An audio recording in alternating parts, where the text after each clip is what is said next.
Good morning, one and all. Good morning, and welcome to another episode of Speaking Out, exposing corruption and incompetence. Let's go. We are ready to go. This is our program today, being Wednesday, the 15th of June in the year 2022. We are ready to go. Mr. Conway is already in the studio. We are ready to go. There are so many things to discuss this morning. We are here ready to give you the information. But you know the drill by now. Share the live stream. Let everyone know that we are here ready to go. Lots of information this morning. Lots of information. Welcome, Floyd. Welcome, Vibort, Elise, Denise, all in class. Lennox. Um, Welcome, all those persons. Glenford. Mark is CC Squaddy, the man from TSU. Roberto Flack, as we used to call him. Roberto Flack is here and ready to go. Tessa, welcome. Please share the stream, share the live. Let them know. We have so many things to discuss this morning. I think we might have to indulge you and go a little over the 1 hour to make sure that we can cover all the news that we want to cover. Welcome, Winston. Welcome, Sean. Lance, welcome. Doreen, welcome, everyone. Welcome. And as I've said, share the stream, share the live stream. Let everyone know that Speaking Out, Exposing Corruption and Incompetence, another episode is about to start. And I don't think you want to miss this morning's program. We have so much information to give you this morning. So much things to clarify. You know, lots of statements have been made recently, especially in relation to this most recent shooting. There are things we want to clarify for you, the viewers, the listeners. There are things that I feel and my colleague, Mr. Conway, feel that we should clarify, because a lot of things have been thrown out, a lot of things have been bandied. We are going to bring to you the relevant law, the relevant regulation, and to say to you, this is how the things should work. So share the live stream, and let's get going in a short while. Just share, let people know that we are here. And I want to take this opportunity to again thank you all those persons who have been tuning into the live. People have been following on YouTube. And when you look at the numbers are very, very encouraging. It is clear that people have found this program to be very, very informative, very, very instructive, and they have expressed those sentiments in the comments. And to me personally, when they meet me, even Mr. Conway have said to you on previous occasions that people meet him and tell him how informative the program is, and they have been asking us to continue. You know, it got to the point where people now are reaching out and are sending issues that they would like to have clarified. So please share the live stream, share, and you know, as I would say, the psalmist would say, Psalm 118:24, this is the day that the Lord has made. We will rejoice and be glad in it. So a good day. We have been fortunate to be spared to see this day, and we have to give praise and thanks to the Almighty. Many persons have not been that privileged, and therefore we have to give praise. You know, He is the man behind everything, and therefore even the ideas, even the information that we have to give you, no doubt those things have the blessings of the Almighty. So share the stream. The numbers are mounting rapidly. Let us mount a little more. Share the stream, and we are going to be ready to start. You know, I have had people reaching out from England. Somebody's already here from England. Regina, welcome. People from Canada, across the Caribbean, all over. The word is spread. People are spreading the word, and people are listening to the live, and they are going to YouTube. Because remember, I have been saying to you that if for some reason you don't have Facebook to get the live, you can get the live on YouTube. And if you can't get it live, then the recordings are there, all the episodes. I think this is the 23rd episode. So all of those episodes, the previous episodes, are on YouTube. You can go and watch in your own time. I am aware from Maureen from Seattle, welcome. I'm aware that people have said to me, especially serving members of the force, people of government offices, that they are afraid. They are afraid to look at the live, which is understandable. You're at work, and therefore you don't want to be distracted. You don't want to be doing anything other than what you're supposed to do. So they are not able to look at the live during working hours. But as soon as they get home, they look at the program on YouTube. So let me bring in Mr. Conway. I see the numbers have mounted. Let me bring in Mr. Conway, and we are going to start. CC, good morning. Welcome.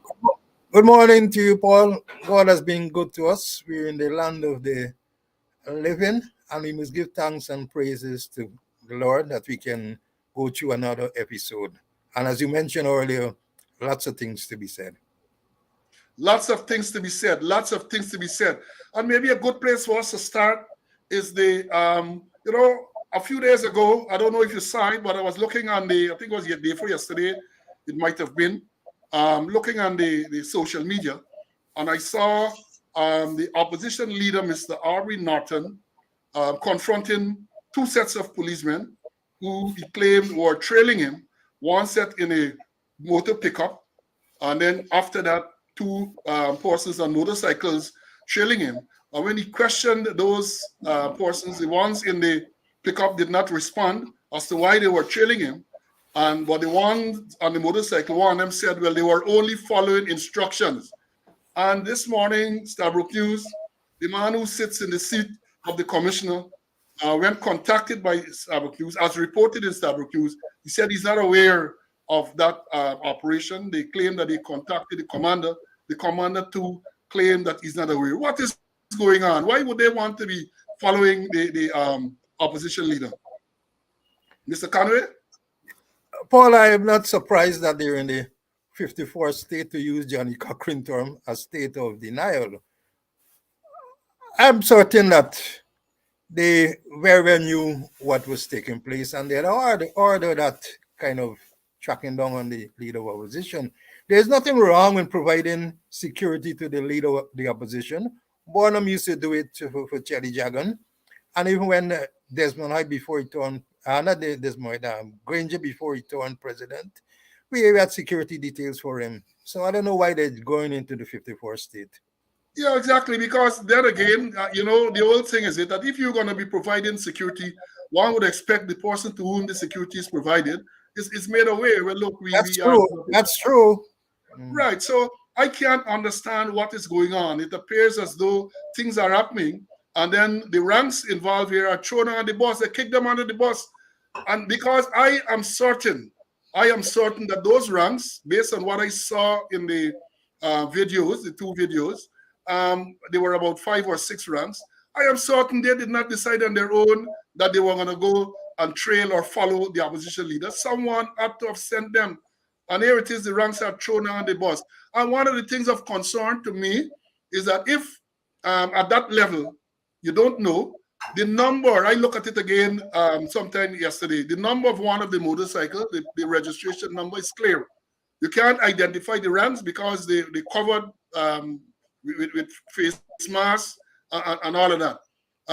The ranks in the pickup and the number of the pickup is visible. So I would have thought that if they did not know, they would have seen, and by now they would have tried to find out who caused this, who gave the order for this to be done. So as you said, they are in the 54th state. They are in the 54th state. That is the state of denial. But these are worrying developments. But I know somebody did say it too on social media, if they're following you, it means that they're tapping your phone. And we know that they listen to this program. We don't mind them listening, but many times they listen for the wrong reason. They listen to hear you're going to say something that they're going to claim is defamatory or even worse.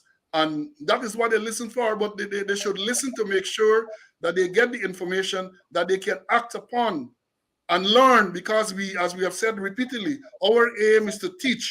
Some of them perhaps are beyond teaching, but I know, and you know, that many of the junior persons listen. And it's to them perhaps we are trying to give information so they can learn what is going on. Because the system as it is, And some of the people in the system at the present time are incapable of teaching them the correct thing. Anything more on that, CC? I agree with you, Paul. And just as happened in the Boston case, they denied that they didn't know who sent the persons and all kind of to that location. So, but we have persons who are listening to us. About a couple of weeks ago, I went into a police station, and there was a young corporal. I'm not going to call his name, neither I'm not going to call his which station, but he says, "Sir, come let me show you this thing." And he pulled his drawer, and he opened a file, and with all my writings in the press, he had them there. And then he showed me his flash drive. He said, "Oh, all the recordings with you and Mr. Slew." He said, "I'm really enjoying it, and I'm learning, and there are several others like him, I'm sure." Yeah, they are. They are. But now we move on because, as I said in the notification, this morning we're going to discuss. This is about the following the latest police shooting.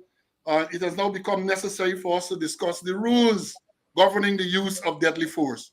This matter, this latest shooting, is a very very worrying shooting. And I'm referring to the shooting on the east coast of Quinn and Bacchus. We had the one involving or in Boston on the Essequibo coast. We had Peter Edley, the man who was shot in the car, and that seems to have gone under this carpet that you referred to. We have Kevin Andrews. Kevin Andrews is the man on the East Bank who they claim shot at the police, and the police returned fire and killing him. And then more recently, we had a man in Rivelt. I think his name was something Singh, Steve Singh. He was called Steve Singh, and nothing. You're not hearing anything in the case of Steve Singh. The police corporate communication unit issued an early statement, one of these foolish statements that they would normally issue, and nothing else. Nothing else. So this thing is becoming very, very worrying that these police shootings, very, very worrying. So I thought, and we thought, we discussed it, and we thought that maybe we'll use this opportunity to highlight and to tell people, both policemen and members of the public, the rules governing the use of deadly force. And CC, you want to kick off on that? You're the Yeah, training man. You're the yeah. training man. Thank you, Paul. Let me put it in context. According to the International Association of Chiefs of Police, they call it IACP, and it defined force. I wrote it down. It's a force. Force is the amount of effort required to compel compliance for an unwilling subject, and it includes physical, chemical, impact, electronic, and firearm force. And in terms of excessive force, they talk about the application of an amount and or frequency of force greater than required to compel compliance from a willing or unwilling subject. And I want to, Paul, talk of the police force order in relation to use of force. It's 33 of 69. It was republished several times. And let me read it. One, when you're attacked and you apprehend serious danger to your person and are unable to defend yourself by any other means. When property you are ordered to defend is attacked and you are unable to safeguard it by any other means. When an attack is made to rescue persons in lawful custody. When anyone is found committing a felony, burglary, shop breaking, house breaking, arson, larceny, and does not desist after warnings and cannot be deterred or arrested by any other means. To prevent a police station or a post from being overrun. And the last one, when so ordered by a superior rank. And I must add something to when so ordered by a superior rank, because if the order is illegal, you are not bound to carry it out. I remember with the My Lai massacre where that young lieutenant wiped out an whole village, and also the trials at The Hague. In my days, Paul, they when you uplift a firearm, you have to read the force order 33 of 69. You have to write it in your pocket, but you have to read it. And there's an entry in the station diary saying that the order was read and explained to you, and you understand the nature of the document. So if you go on the road and you do nonsense, you are on your own. Well said. Because let me say this, and I had it listed there. I'm glad that you read out that 33 of 69 because it is good then. It is still good up to date, like today. And I recall, and you may know that when I was a firearm instructor, I started out in the force as a drill and firearm instructor. This is one of the things that we used to train people on. The use, not only the physical use as to how to actually shoot and hit a target, but when you may fire. That is what it was known as. When you may fire. And you are correct, because before you were posted on duty with firearm, Force Order Prodigy of 69 was read to you when you may fire, and then the subordinate officer who posted you on duty will make a note in the diary that the fire order, they call it the fire order, was read and explained and that you understood. In addition to my training um, or my teaching this to people in the force and outside of the force, I also underwent a course at the FBI in deadly force management, which speaks to when one can use firearm, when one can justifiably use firearm. And the first one that you read, and there are two that I want to emphasize on. The one that you said, if you're attacked and you apprehend serious danger to your person, and you are unable to defend yourself by any other means. Let me read that again, because I would tell people as well, licensed firearm holder, when I did training to them many years ago, that doesn't only apply to the police, it applies to all the persons who carry arm. You may fire, when we say fire, we may shoot. If you are attacked and you apprehend serious danger to your person, and you are unable to defend yourself by any other means. Very high threshold. Not only that you're attacked, but you have to apprehend serious danger to your person, and you have to be unable to defend yourself by any other means.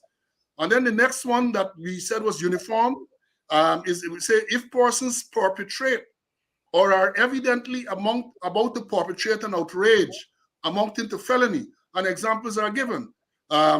Murder, housebreaking, shop breaking, and do not desist after warning, and cannot be deterred or arrested by any other means. Very high standard for people to shoot before you can justify shooting.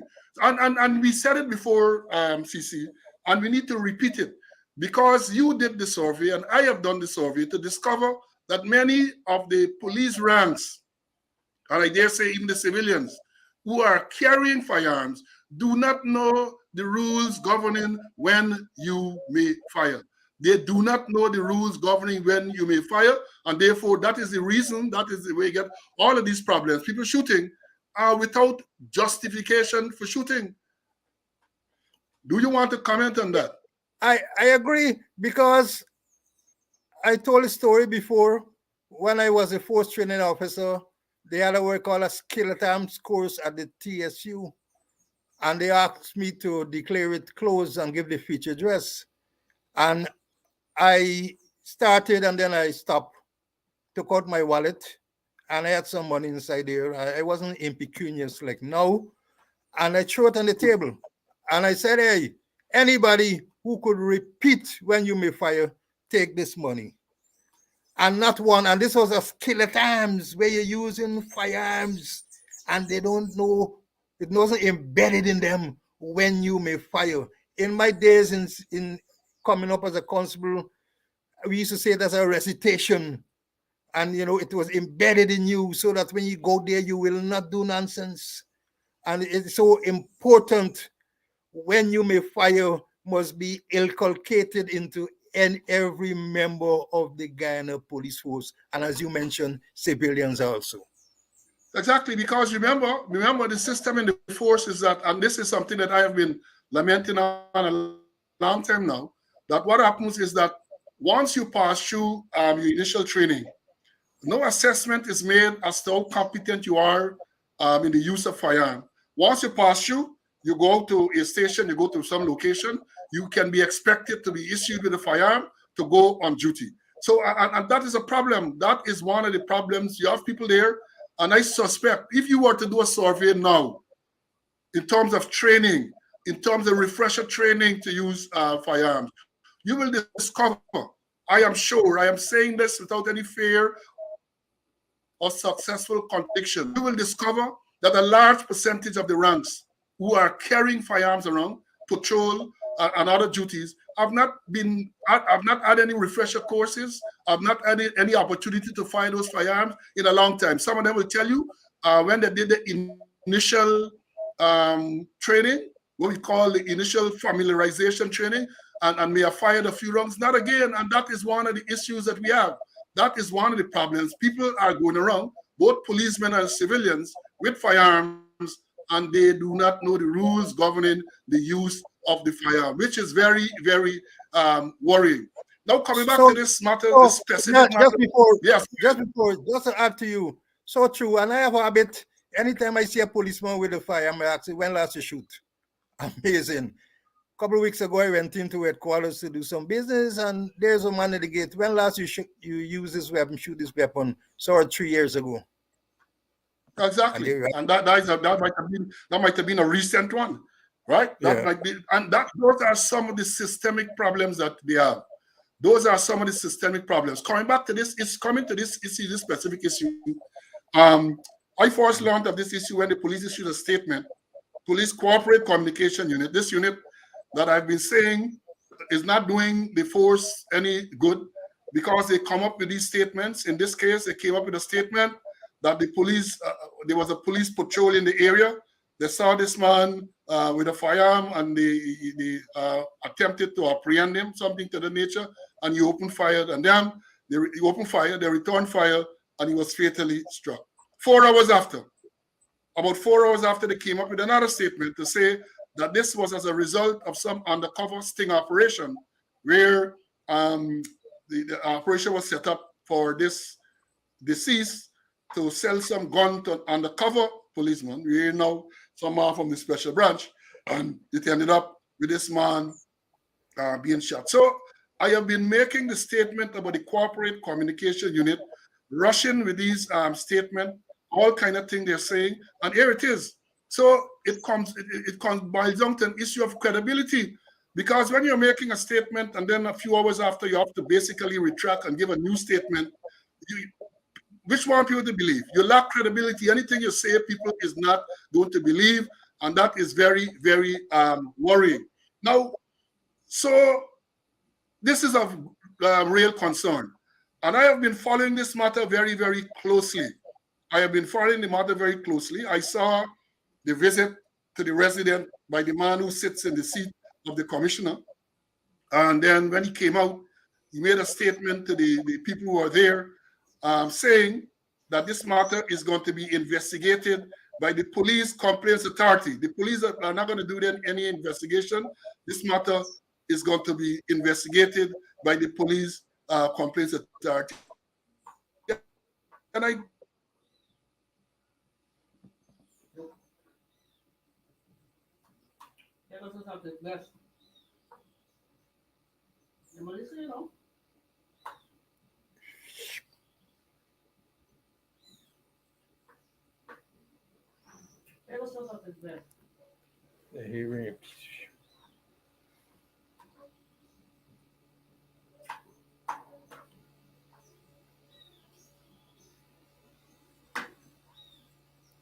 Are you there, Paul? thought of what this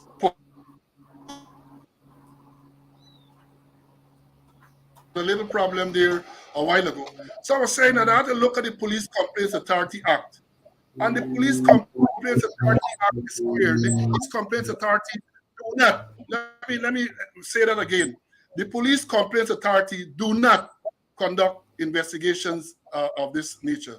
They do not conduct investigation. And for those who want to maybe question, they jump and they say, oh, you don't know what you're saying. The Police Complaints Authority Act, Chapter 17:02, Section 14, says that the Police Complaints Authority, and let me read it to you. The authority shall supervise. Let me go again.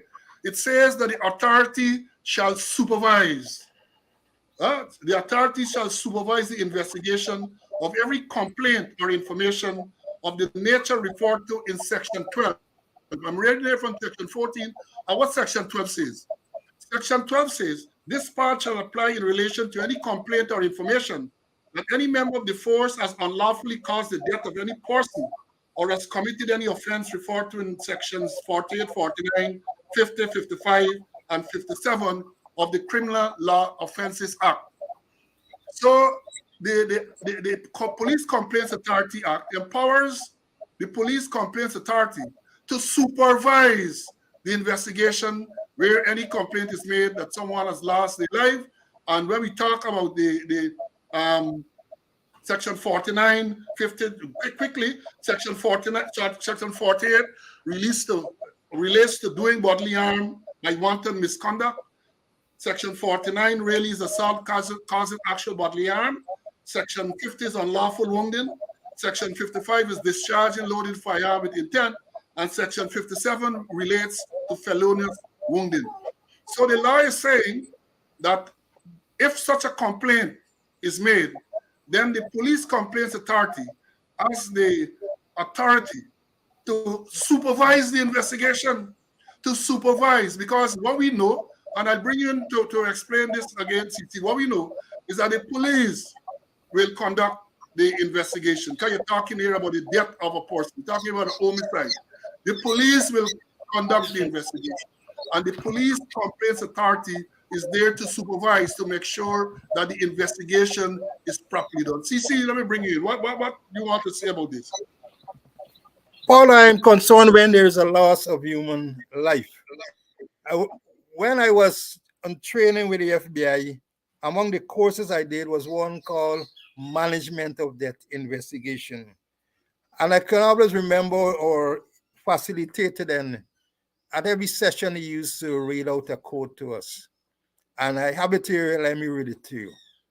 No greater honor is ever bestowed on an officer or a more profound duty imposed on him that when he is instructed with the investigation of the death of a human being. It is his duty to find the facts, regardless of color or creed, without prejudice, and let no power on earth deter him from presenting those facts to the court without regard to personality. Very powerful statement. And I used to, when I was commander, and I was commander for A, B, C, D, E, and F division, and I used to make sure that my death investigators follow these principles. But now we have in cover up. They started with a cover up, and they will continue to cover up. But even you when we look at the what they put out there, and I would call it the certified confusing unit. And when you look at what they put out there, you want to know whether there were checks and balances. Our constable, from all appearance, will be in charge of an operation. What happened to the corporals? What happened to the sub-unit officers? What happened to the 2IC? What happened to the commander? Are there no checks of balances? And then how in heaven's name would a special branch be involved in an operation like that? They're supposed to be undercover.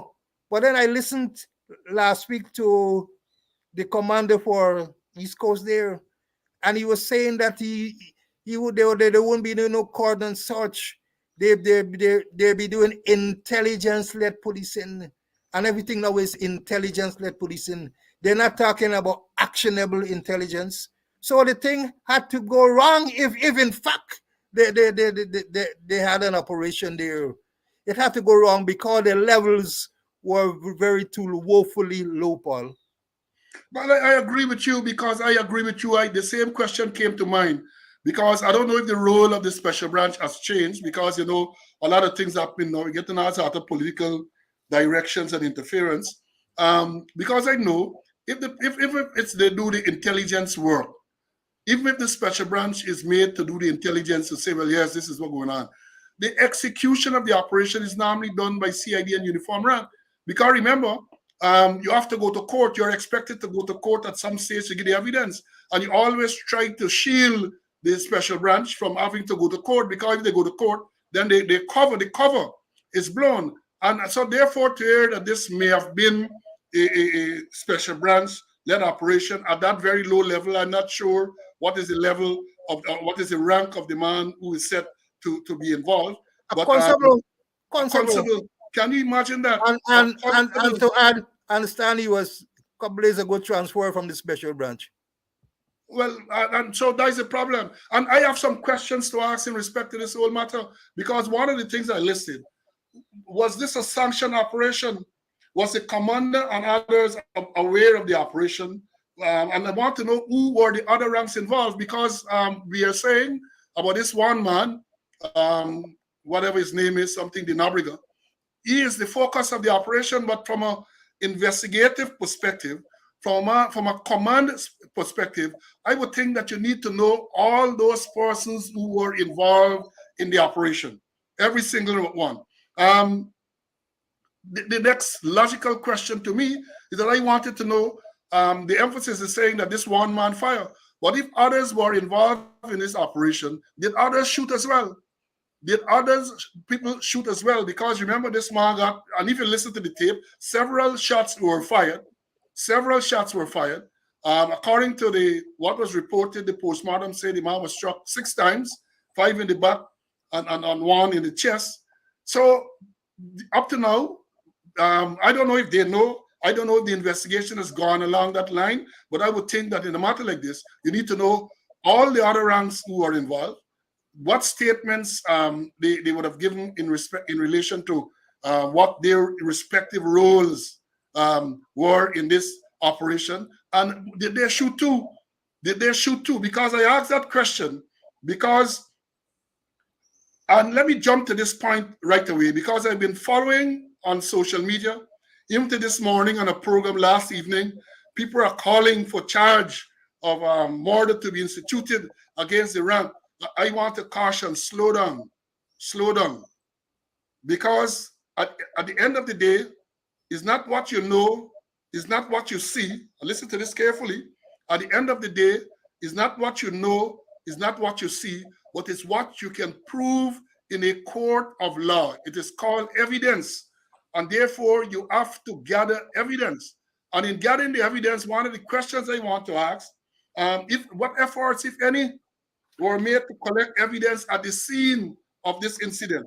What evidence was made to collect? For example, did they canvass the area to get video evidence, which might give a better indication as to what happened? Did they canvass that area? Did they canvass the area for witnesses, eyewitnesses? You saw some school children scampering when they heard gunshot ringing out. Did they contact those people and their parents to find out if they know, if they saw anything? That is how investigations are done. Did they protect that scene in an effort to recover spent shells? Many shots, again, I've said fired, many shots. Did they protect? They are claiming, the police corporate communication unit and the police are claiming that the deceased shot at the police. What efforts did they make to recover evidence to support that contention? What efforts? Did they swab, if you're saying that the man shot, did they swab the clothing and the hands of the deceased person to confirm whether there was gunshot residue? Did they do the same to the other ranks who were there to determine who fired or who did not fire? And remember, when I say about swabbing for gunshot residue, they're shooting at Rivel not so long ago. The police corporate communication unit issued a statement to say that the policeman who fired and the deceased, who was found sometime later, was swabbed to find gunshot or gunpowder residue. So I asked the question then, if there was no contention as to whether the policeman shot or not, because they were saying he said that he fired 2 rounds, why you swab him? So you swab him to confirm that he did fire. And in a case like this, I'm not saying that it hasn't been done. I'm just asking the question because all I know is what I've seen on social media, on TV, and so on. So therefore, I think the question to be asked is, if you're talking about gathering evidence, I want to know if this man, the deceased, was swabbed, as you said that he did fire shots. The policemen who were involved, I am assuming that they were policemen. The one man is police. Up to now, they have not said if these other persons we saw running were police or were they also swabbed, right? And another worrying thing, a very worrying thing, the postmortem was done on Monday. And according to the report carried in the media, the man was shot 6 times. Mr. Bacchus. I shouldn't say the man because the man tend to make it too nebulous. Mr. Bacchus, Quindon Bacchus, was shot 6 times. That is what they say. 5 times in the back and 1 to the chest. And what worries me is that according to the report carried in the media, no gun, no warrant or bullet was recovered from this body. They say, well, the bullet entered and exited the body. I am concerned about that. It begs the question, therefore, what firearm did they use? What firearm? Because one would expect if they use the regular handguns, people like to say small arms, but as a technical man, it's not small arms. Because in the technical term, small arms refer to rifles, submachine guns, cannons, and those things are small arms. When you say handgun, refer to pistols and revolvers.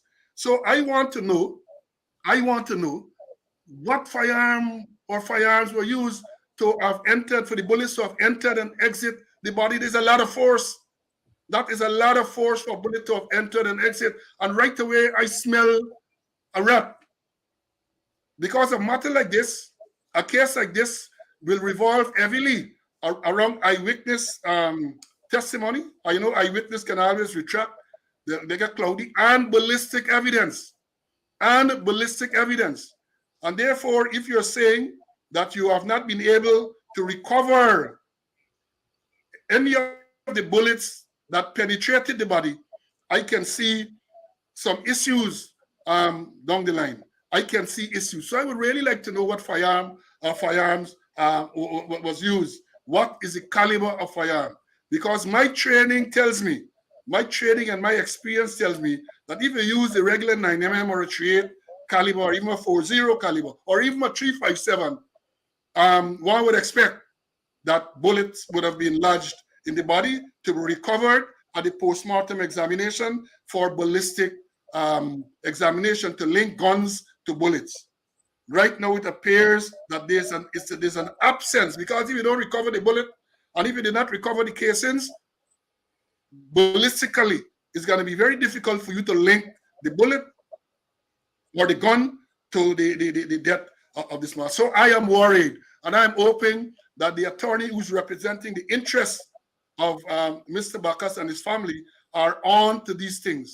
I am hopeful that they are on to these things to ask questions and to make sure that all the evidence is gathered. So if at some stage a criminal charge is brought, then you have evidence to support the criminal charge. Because I remember what I'm saying, and I'm sure the attorneys will know this, it is not what you hear, it's not what you see, it is what you can prove in a court of law. And to prove these things in a court of law, you have to have evidence. Eyewitness evidence, ballistic evidence, direct evidence, call it what you want, but you have to have evidence. And then another worrying thing that emerged, according to the reports, that there was a witness to all of this. It might be the man, I think, who picked up Quindon to take him on this sting operation. He was a witness. The man was arrested and in custody for a lengthy period of time. He was arrested and in custody. That's a very, very worrying thing. CC, I have said a lot. What is your take on all of this?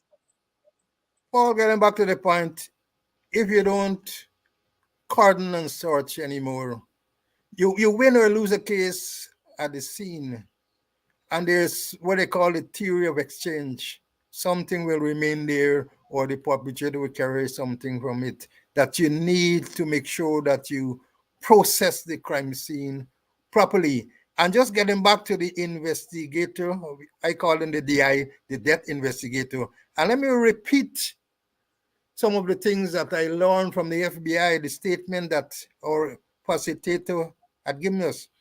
It is his duty to find the facts, regardless of color or creed, without prejudice and left no power on or deter him from from presenting those facts to the court without regards to personality. And I need to get back to the complaints authority. I have the greatest confidence in the complaint authority. I've had experience dealing with the complaint authority. But what happens is the complaint authority will make recommendations, and it is the DPP that has the final say. And based on what is being playing out, I wouldn't be surprised if I hear inquests recommended, or if you hear the evidence is there when you're getting all pros, like what happened to politicians when there was a change of government, that they are compelling evidence, and then, I mean, I'm a layman, the office of the DPP will rule otherwise. I remember this day, when a man died in the lockups in Essequibo. The complaints authority supervised that investigation, and the complaints authority made some damning statements about certain persons. I remember, I'm gonna call name. I remember he was damning against Hicken, against the commander, who, by the way, is the commander on the East Coast, against the traffic ranks, who did tests, and the complaints authority found out that the machine they used wasn't capable of providing those evidence, against the station sergeant, against the divisional officer, and a whole lot of damnable evidence. And all we got, a little special constable get charged for manslaughter. So we got to be careful. The evidence might be there, but when it goes to the supreme authority, we have a different reading. Thanks to that, and for those people who may not know what Mr. Conway is referring to, I think it was at Saudi police station in 2019. A gentleman by the name of Lal Bichan. I think that's the name. He was arrested by the police, and he was in the lockups there, and he was found dead. And the evidence suggests there was a massive covering up of that incident. And the man was killed in the lockup by the police. They beat him and killed him. That is what the evidence showed. And when that investigation was supervised by the police complaints authority, the report that was submitted identified several persons who were culpable, including the commander, who the authority felt was neglectful. He did not intervene and to properly supervise the whole process, and allowed for the ranks to cook up what people say, this Jim Cat bring ram goat story. And as Mr. Conway is saying, the report was damning. Murder charges were recommended against several ranks. Disciplinary charges against several persons, including the commander. And as you rightly pointed out, at the end of the day, one special constable who was on duty at the time ended up with a manslaughter charge. And I don't think let me say that I know that the officers who were said to be neglectful, nothing has happened against, nothing, because the man who sits in the chair now of commissioner was deputed to conduct a disciplinary investigation against the commander, and he wrote a lot of nonsense. And the complaints authority, this is not Paul Slow or Conway saying this. The report that came from the complaints authority was very, very damning. The thing went so far to say that it was apparent that this person did not even visit and conduct a proper investigation and try to clear the commander. So it's the type of cover-up. And Mr. Conway is right. As I've alluded to before, once the complaints authority supervises the investigation in accordance with Section 14 of the Complaints Authority Act, Chapter 17:02, then the report is sent to the DPP. He makes a recommendation, and at the end of the day, because it's criminal, if it's criminal in nature, then the recommendation, then the DPP has to okay those charges. And as Mr. Conway is saying, in that particular case, a charge of manslaughter was okayed against a special constable. When other persons were suspected to be involved, and the report from the Police Complaint Authority showed that there was a massive covering up, a lot of complicity on the part of several ranks. So while, like Mr. Conway, I have a lot of confidence in the Police Complaints Authority to supervise a proper investigation, in a matter like this, you have to ask the question, by the time they get involved, that's the Police Complaints Authority, what evidence, because remember we were pointing out that at the time when this thing occurred, I don't think that the scene was properly processed to gather evidence. So the Police Complaints Authority now will not be able to go, I suspect, to recover empty casing, to do ballistic check and all of that. The police would have had to do that initially. And the Police Complaints Authority now is expected to look at the file, to see the statements that have been obtained, and to say to them, look, I'm not satisfied with this statement. Why did you not question this person? You should go now and get a statement. That is the type of supervision that the Police Complaints Authority is expected to do. So if this thing is blotched, whether intentionally or not, from the beginning, then it is difficult for any authority to get the evidence to prove a case of homicide. When we say homicide here, you're into the teaching mode. People talk about murder, people talk about manslaughter. I prefer to say homicide because homicide covers all killings.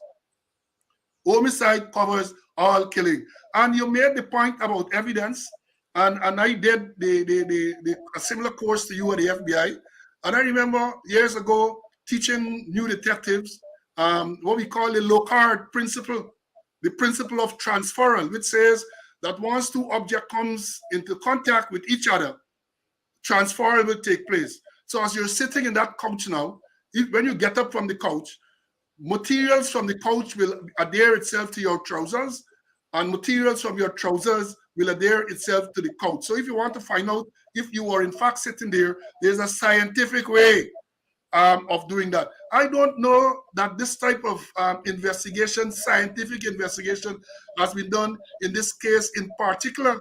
And that is why I am continuing to lament the fact that unless that initial investigation was properly done, which I suspect it was not, then you run into all kind of problems when you get to court. So later on, if the matter reaches to the court, and then you hear there's no evidence, people tend to blame the complaints authority, people tend to blame all other persons. But this initial stage, the initial stage is very crucial because, as we've said, you say shots fired. As according to the man, Badar, who's dead now from Lena, Carnlick, shot lick, right? Therefore, one would have thought that that initial investigation would have ensured that that place is cordoned, especially since the people were saying that the man shot at them, to try to recover evidence to confirm that that was so. Because if he shot at them, then you would expect, especially if he shot a pistol, because I think they say they recovered some 380 pistol. 380 pistol, my friends, and again, attacking for my expertise in dealing with that, is a semi-automatic, which means that once it is fired, casing, the empty case will be extracted. I don't think that the deceased would have those empty cases. So there should be somewhere around. And if you do a thorough search, you ought to have been able to recover them to confirm or to corroborate your story that the man fired.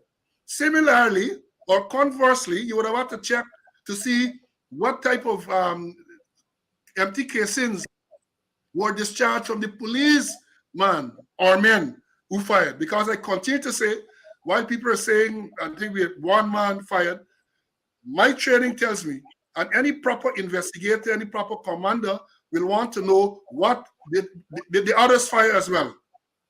Were they armed? Did they fire? What were they armed with? Because I continue to say it is worrying to hear that they according to the post-mortem examination, the bullets entered and exit the body. So for a bullet to enter and exit the body, it must have been fired from a very powerful firearm. From a very powerful firearm. So these are worrying things. These are worrying things. And as I've said, it's about the gathering of evidence. It's not about only what you saw. It's not about only what you hear. is about what you can take to a court of law and prove in a court of law. So let's hope that the investigators have done that. Let's hope that the investigators have done that, because by the time the matter gets to the police complaints authority, if you did not do that initial investigation properly, you are in deep doo-doo, as they would say. You are in deep doo-doo. So yes, I have a lot of faith and confidence in the police complaints authority to supervise, because people are saying about the man who occupies the seat says that the matter is handed over to the police complaints authority. What nonsense? What nonsense? They are to supervise the investigation. So the police, and they can only supervise the investigation that is being conducted by the police. They are to supervise the investigation that is being conducted by the police. So let's get that straight. Let's get that straight, and don't try to hoodwink people, because what happens when these statements are made, then people feel, oh, and that is the intention of these statements, to let people lower the guard. Okay, it's not the police conducting the investigation, it's the authority, and the authority might be more independent than the police. Rubbish. Rubbish. The police are supposed to conduct the investigation, and which is going to be supervised. And again, that is the law. Section 14 of the Police Complaints Authority Act, Chapter 17:2, gives the Police Complaints Authority the power to supervise the investigation. So they can say to the police, look, I don't like what you're doing. What about this? Why you didn't do this? Why you don't do this? Why you didn't take a statement from this person? I'm not satisfied with this report. And they can have their input before it gets to the DPP. So let's clarify that. Let's clarify that. And let's not try to fool people. Let's not try to fool people. Mr. Conway? Paul, let's go back to the point, that the processing of the crime scene is critical. As you mentioned, Lockhart theory of exchange. And they do canvassing. My information is a certain rank lives right around the area where it happened, and there might be footage elsewhere. And then do they look for, as you mentioned, ballistic tests, as the case may be? Was it a lone wolf, or were others who were involved in the shooting? There's so much we can talk about it, but I hope, and as I said, I have the total confidence in the police complaint authority to do a damn good job, despite the very negatives that they're starting with. Well, the thing, as I've said, is you do a good job, yeah, but if at that initial scene wasn't properly processed to gather ballistic and other evidence, then you are in a bad place. Because if that initial processing was not properly done, you can be whatever you say. You can even bring FBI, you can even bring Scotland Yard. They might be able to get a little more, but again, they are going to depend on that initial scene to be cordoned and properly processed to recover empty casings. All of those things should have been done. Again, the question is, what happened to the firearms that were used? Are those things lodged? Are those things lodged as evidence and as exhibits to be used? All of these questions have to be asked. All of these questions have to be asked. Because if those things are not done, again, I say, you can have the most competent of investigators, either supervising or conducting indirectly. You're going to have issues when the matter gets to court. You are going to have issues. So these things, and I hope that the attorney representing the interests of the family is on to all of this. I hope they're on to make sure that ask questions about these things. Ask questions to make sure that there's no cover-up and that the matter is properly investigated, and let the chips fall where they may. Now, the other thing,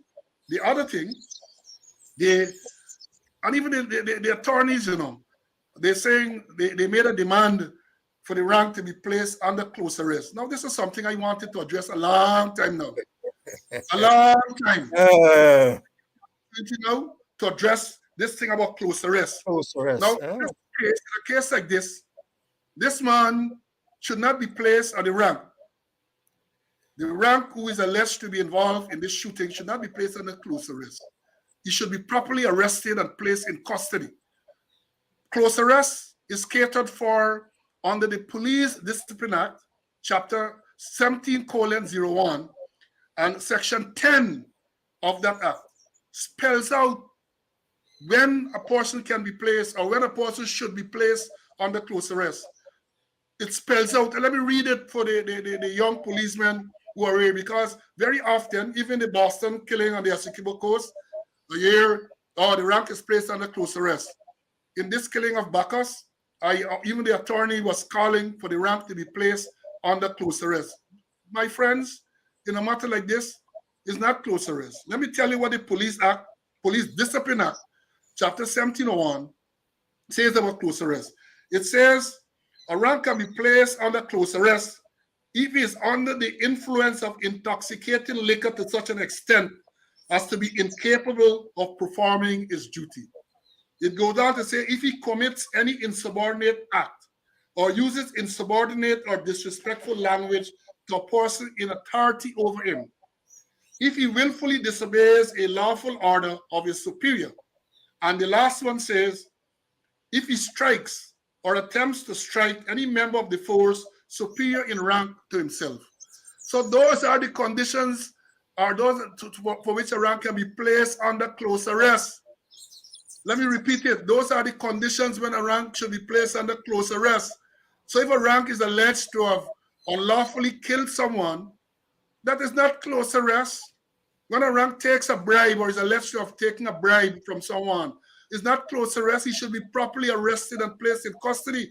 I am not saying that you're going to put him in the cell with other prisoners and all of that. But I'm saying let's stop using this term close arrest so loosely. Let's stop using the term close arrest so loosely. The law says when a person should be placed under close arrest. And for the young policeman, let me give the reference again.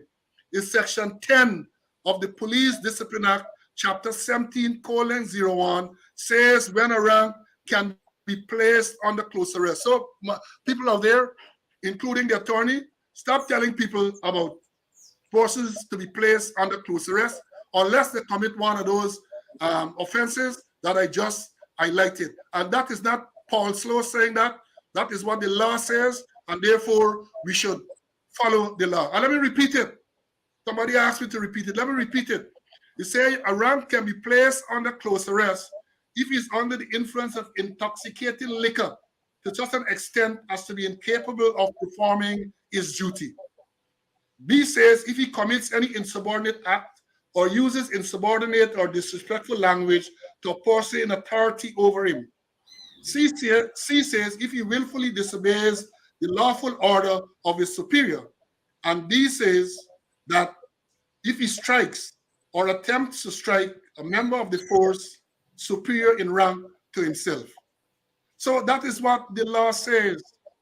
That is what. So when a person is accused of causing the death of someone, he should be properly arrested and placed in custody. Not that, again, I say the protocol is not that you're going to dash you in the cell with the other prisoners and all of that, because there are other issues to look into. So please, I am just, again, using this to teach. And again, it's not me saying this, this is what the law says.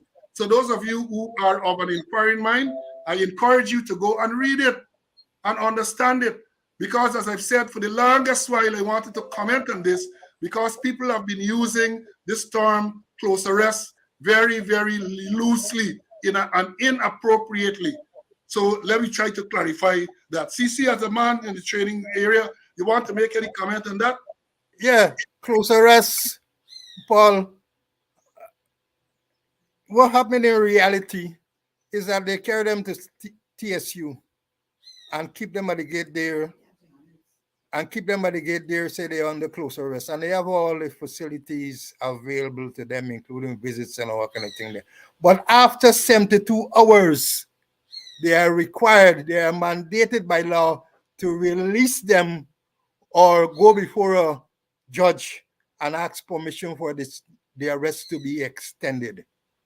But they're using close arrest very loosely. You're under close arrest, and then you don't hear anything about it. But after 3 days, after 72 hours, there's a constitutional right for them to be released, or they go before a judge and ask permission for them to extend their arrest. I'm glad you mentioned that because, again, policemen and others who are listening, what Mr. Conway just said, you're not going to find in the Police Discipline Act 1701, Section 10, on the following sections, because there's never been any amendment, but the developments, legal developments, have given effect to that. Because if you were to read 1701, it suggests to you, because that is what used to happen then, that a person can be kept under close arrest for as many as 8 days before he's placed under open arrest. Because there is close arrest and there's open arrest. The law tells you what is close arrest, what should happen, and then the law tells you after 8 days, that is what the law says. But given constitutional changes, you cannot, despite the law will suggest to you, 1701 will suggest to you 8 days, you cannot keep the rank under close arrest for more than 72 hours without getting the permission from a court to extend. Just like when you hold a man for any criminal offense on the road, that is what happens. He's there, and then you go to the judge give you, you make an application, and it is extended. So understand this thing clearly.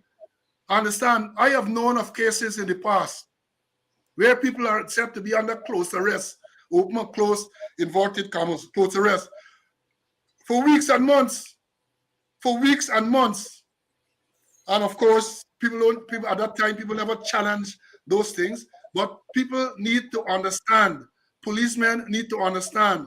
The members of the public need to understand that, hey, this close arrest thing what they're talking about is being used too loosely. And people were calling for the person to be placed under close arrest, when in fact, the person should be properly arrested because of the nature of the allegation. Remember, we are not saying that the person is guilty, but there's an allegation. There's an allegation. And if there's an allegation, then one would expect a certain transparent process to follow. The problem with that, however, is that the people who are making these statements, like the corporate communication unit and the man who sits in the chair of the commissioner, they lack credibility. They lack credibility. So when they make these statements, people don't want to believe them. People don't want to believe them. And that is why having credibility on these issues, and the credibility don't come overnight, you know. Credibility is not something you can go into Gyna stores or one of those places and buy. Credibility don't come overnight. Credibility is based on your record, on your performance, on your previous utterances and all of that. So we need to understand these things. Because if you are not deemed to be credible, whatever statement you make is going to be taken not only with a pinch of salt, but with a whole bag of salt. And justifiably so. Because if you don't have credibility, people are not going to believe what you say. And that is why I've always maintained that a man's word should be his bond. So when you say something, you should be able to justify and to follow. And that is what we on this program have been trying to do. So that is why when we make a statement about close arrest, we can point you to the relevant law so that you can go there yourself and read and be educated. When we talk about processing of crime scene, Mr. Conway read the quotation and he gave you the source. So you can go and you can read. It's not about making statements widely, making wild statements. Oh, the police will not do any investigation in this matter. The Police Complaints Authority will conduct an investigation.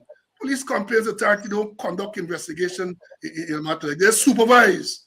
And there's a big difference between conducting an investigation and supervising the investigation. And I suspect, in fairness to that person who sits in that chair, I suspect that he made that statement not even knowing what I'm telling you here. He don't know that the authority supervises the investigation. So he said conduct investigation. He believes he's saying the right thing. He believes he's saying the right thing. That's where the incompetent part comes in. He says these things, and people who are there in the crowd, some of them might believe, okay, good. The big man is saying that this is what's going to happen. So you feel a little relieved that is what's going to happen. But that is not what happens. That is not what happens. So statements that are to be taken are usually taken by the police. For example, you saw a video recording circulating with the suspect giving statement. That statement would have been given to the police.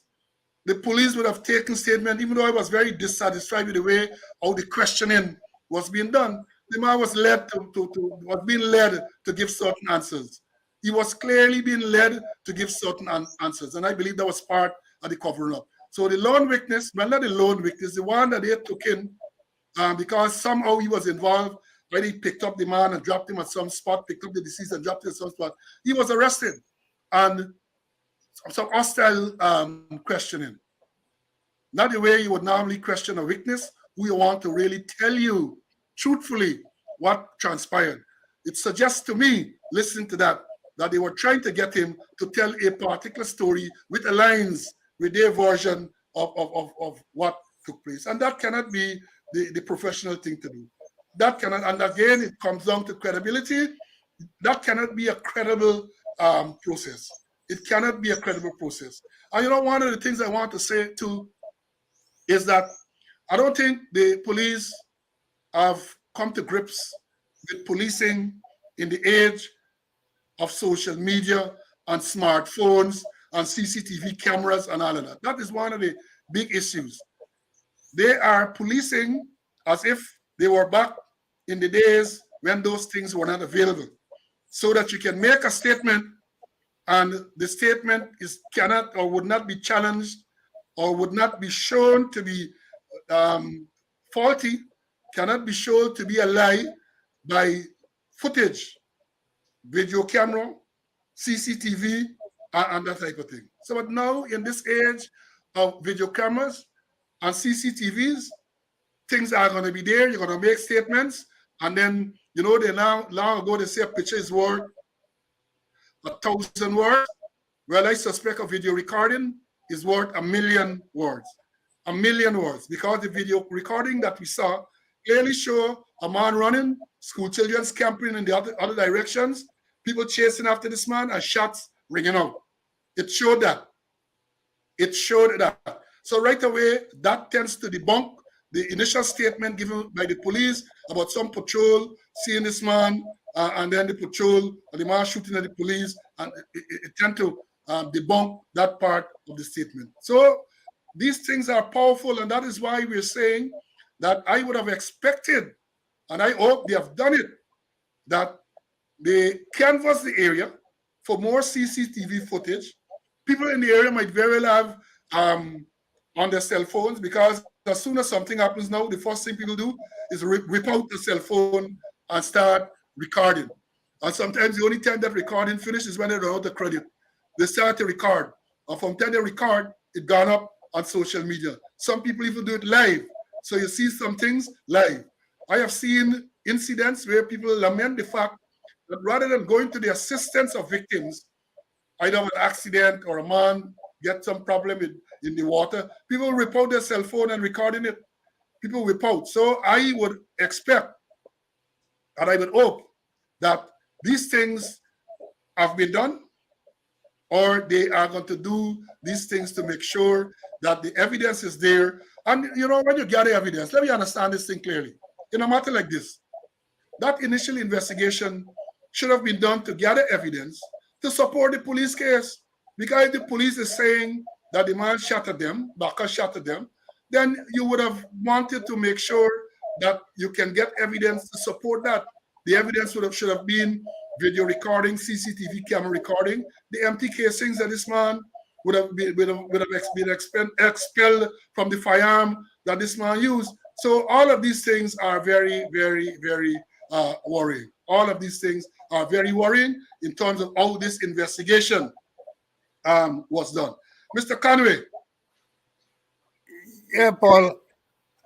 Looking forward, with these killings and allegations of police brutality, certain members of the force might be very reluctant in terms of using force.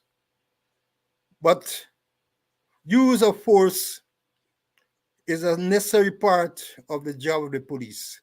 but it depends on how you use the force. I want to go to an American case, it's Graham versus Connors, 1989. And here's what it said. The calculus of reasonableness was embodied allowance for the fact that police officers are often forced to make split-second judgments in circumstances that are tense, uncertain, and rapidly evolving about the amount of force that is necessary in a particular situation. They say that the force must be reasonable, and they talk about the reasonable objective officer. You could use force, but only the amount that is necessary. So remember, I say, hey, with all the shooting going on by me doing nothing, you get timid and all kind of thing. And when they could be justified in their use of force. And there's a use of force expert. He gave 3 rules. He said, rule number 1, you go home the same way as when you went to work, alive. Rule number 2, do not go to prison. Rule number 3, keep your job. Let me repeat them. You go home the same way as when you went to work, alive. You do not go to prison, and you keep your job. And he said, if in doubt, remember rule number 1. So they could use force, but it has to be reasonable and it has to be justified.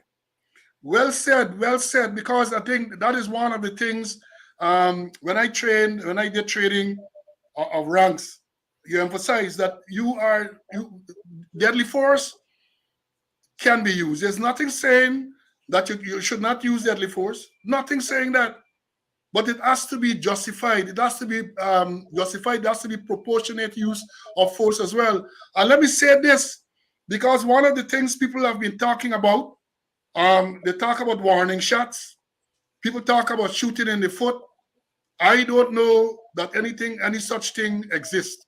Warning shot. As a matter of fact, when I train persons, they were discouraged from doing that because you should not be shooting unless the situation warrants shooting. You should not be using your firearm unless the situation warrants. And we read the rules before. We read those rules at the start. And shooting in the foot is a cowboy thing. Trust me. It's a thing you see in the picture that as a director, we're supposed to shoot a man, shoot out the gun out of a man hand. If it becomes necessary for you to shoot, remember, because we say you may fire, you may shoot. If you apprehend serious danger to your person and you are unable to defend yourself by any other means, if you apprehend serious danger to your person and you're unable to defend yourself by any other means, you can shoot. If persons perpetrate or are evidently about to perpetrate an outrage among to felony, and I give examples, robbery, break and enter, shopbreaking, murder, and do not desist after warning, and cannot be deterred or arrested by any other means. Those are the primary 2. So the rules permit you to shoot in certain circumstances, but you have to know the circumstances. You have to know. So when you decided to shoot, it's because the situation is so grave that you either fear injury to yourself or others, and therefore you have no other alternative but to shoot. And the training tells you that once you shoot, if the man attack you, shoot the man fall, you should cease immediately. You should cease immediately. So the word they used to use, it should not be punitive. So you're not going there to punish anyone. You're just going there to prevent a person from carrying out a certain act. So if your man is attacking you, you fire one round and the man falls, you should not continue. This is not a picture, a cowboy story where you're continuing to empty your gun.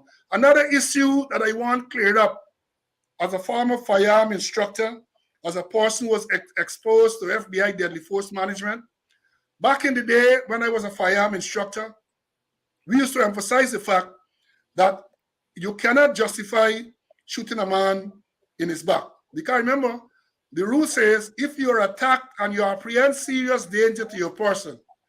So if the person is running away from you, then the rule then was that you cannot apprehend serious danger to your person because the person is moving away from you.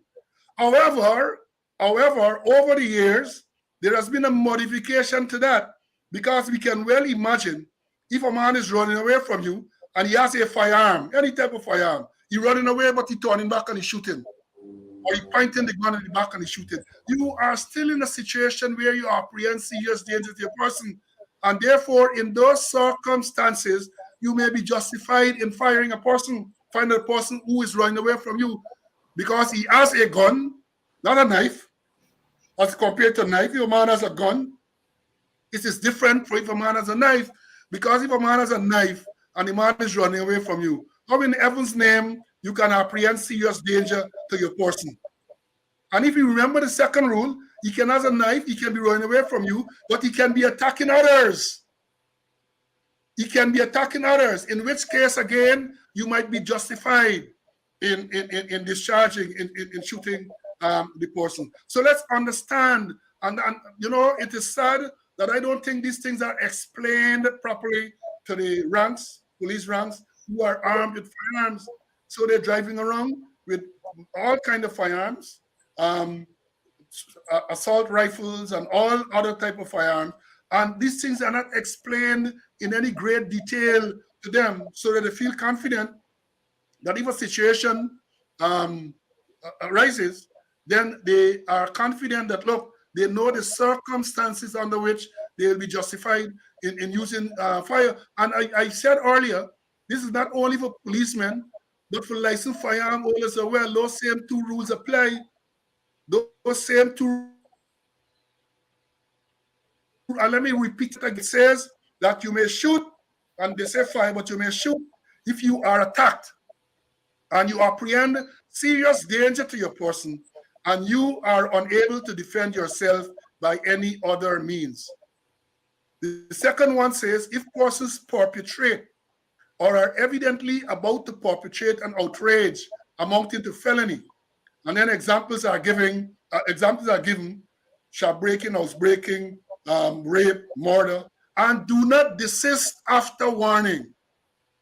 I repeat that part, and do not desist after warning, and cannot be deterred or arrested by any other means. Then only then the rule permits you to fire. So let's understand. And again, we say that is where training comes in.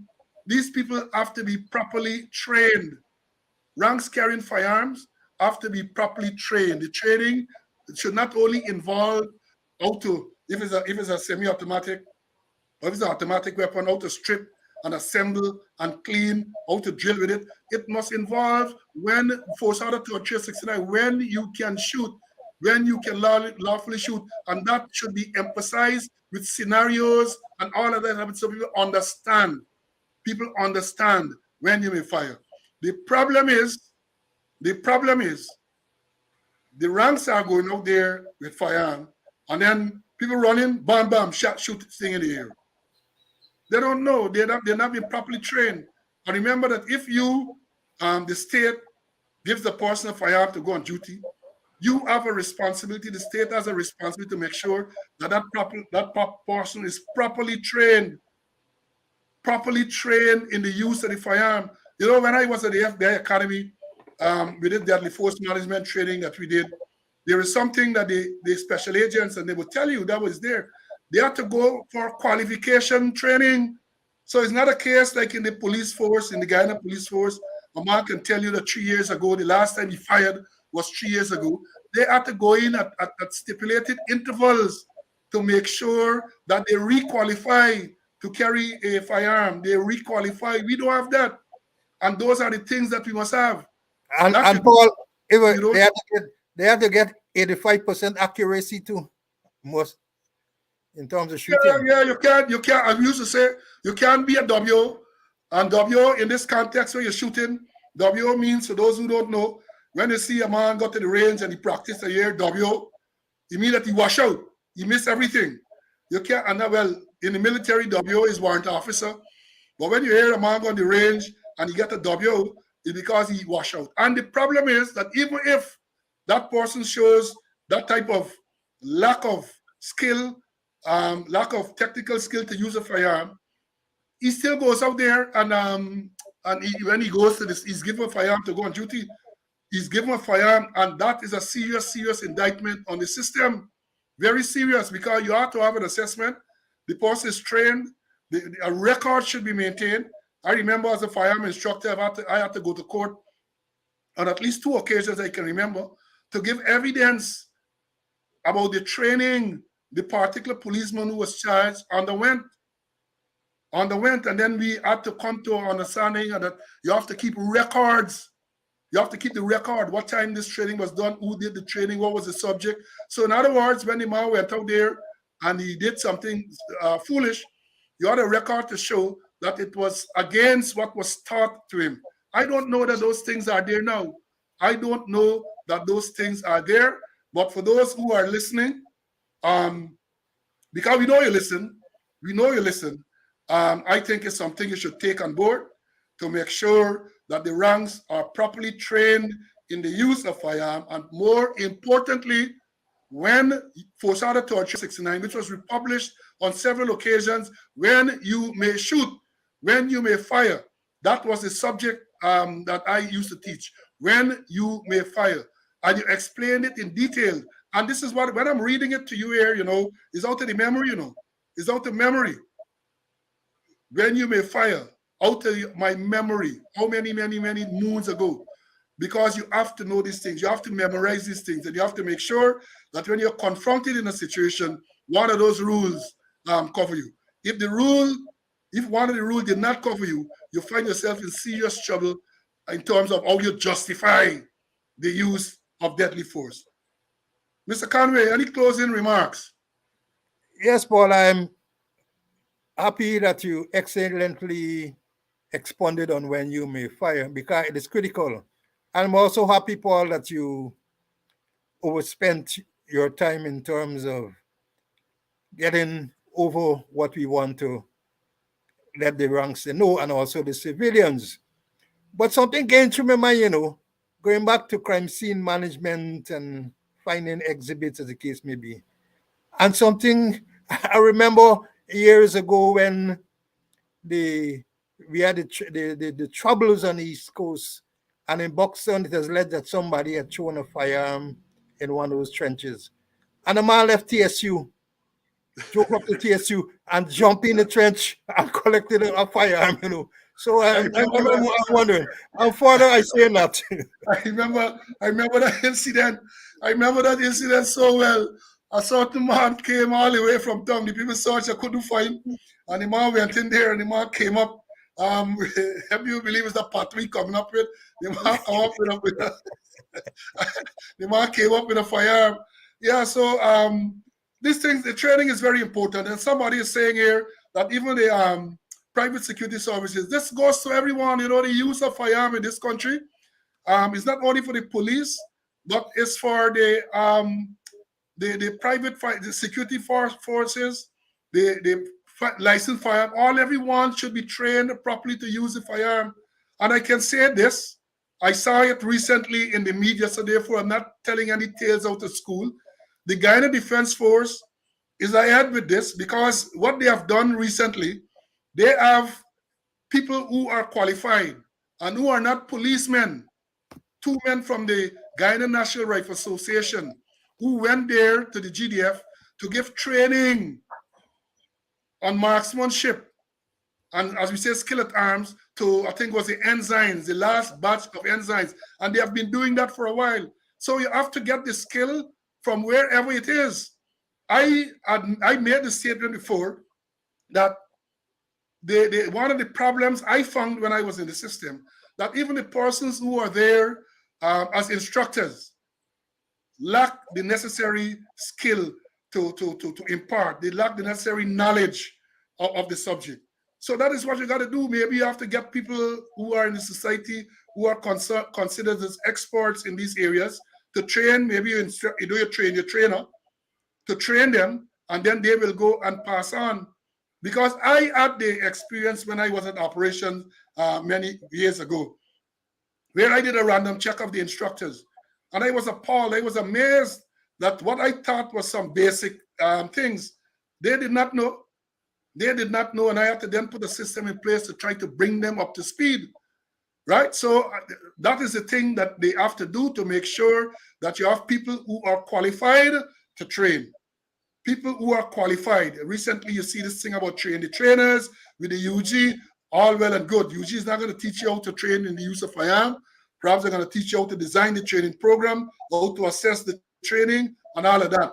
But you have to have people in the system or out of the system training your people to pass on the relevant knowledge. So, Mr. Conway, I want to thank you very much again. This is perhaps one of our longest programs, beyond to 1.5 hours. And I think it was important that we spend the time to make sure that we pass on this information, because this is a very worrying subject. There were so many other things that I had listed for us to discuss. But as we have been saying all along, we plan to discuss one issue on a particular Wednesday, and the week that passes, the days that intervenes, so many things come up that we are compelled to address those issues. So I want to close by urging the authorities, to make sure that this matter is properly investigated. Police Complaints Authority to properly supervise this investigation. For us to know that you can't go about the place like a cowboy in a Wild West and just shooting and like that. And as we have emphasized, there are circumstances where you are justified in shooting. You ought to know those circumstances. They have to be there. And I will hope that this, and of course I'm saying so, whatever regards to recent experiences, refer to the Boston killing, refer to the man, Peter Edley, refer to the, I'm not going to hold my breath. I'm not going to hold my breath because I might suffocate. And I would hope that this is not another one that is swept under the carpet. Viewers, I want to thank you this morning for your indulgence and for allowing me to spend this length of time, 1.5 hours, according to my clock, 1 hour, 31 minutes and counting. I think it was time well spent. I wish to say thank you. I wish to take this opportunity, as I would normally do, to tell you that COVID is real. The numbers are going in the wrong direction. They are reporting deaths once again. So make sure that you do everything to protect yourselves, guard against COVID. I noted that they are giving COVID vaccination now to children between a certain age. It is for you to decide, perhaps with advice from your medical people, but you have to do everything that is possible to protect yourselves, protect your family, protect your children. COVID is still here. People are operating as if COVID is a thing of the past. It is not.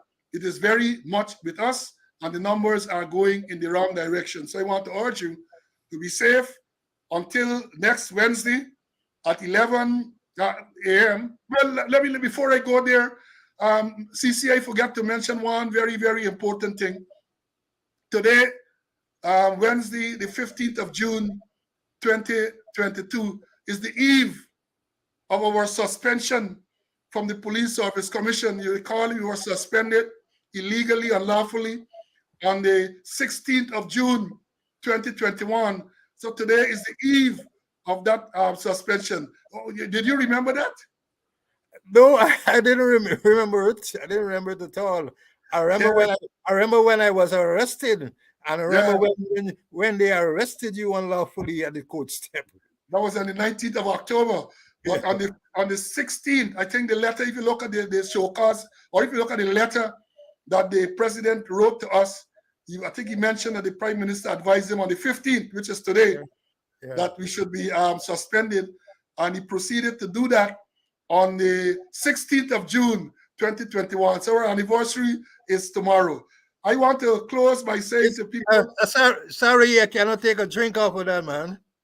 Well, I don't know if it's something to celebrate, but it's an anniversary that I don't miss these days. I have all of these dates clearly embedded in my computer. All of these dates, I can call them off if you wake me up in the middle of the night. I know why? Because these things are real, these things are true. These dates that I am rattling off are these incidents. I don't have to memorize anything. You know, they say when you're telling the truth, you can wake up midnight and you know what the truth is. Against persons who have to memorize and you swing them around, and they forget what it is. Remember what Mr. The late Commissioner Henry Fraser said about facts? He said facts are stubborn things. They are stubborn things. No matter what you do, they remain there staring at you. So that is what we're dealing with facts. So God's willing, next Wednesday, we will be here once again at 11 a.m. to talk about, hopefully I can get to talk about some of the things that I want to talk about, like the banning of skank, the issue relating to police now at some of the schools doing random search of children. Recently, I saw where members of the GRA and a member of the Special Constabulary were charged with driver's license racket. I got some information on a driver's I want to bring to attention, but I can't do so now. We have already spent 1.5 hours on counting, so maybe next week I will get an opportunity to deal with it. So bye for now, God's willing. Next Wednesday, we'll meet again and for another episode of Speaking Out, exposing corruption and incompetence and corruption. So God's willing, see you then. Bye.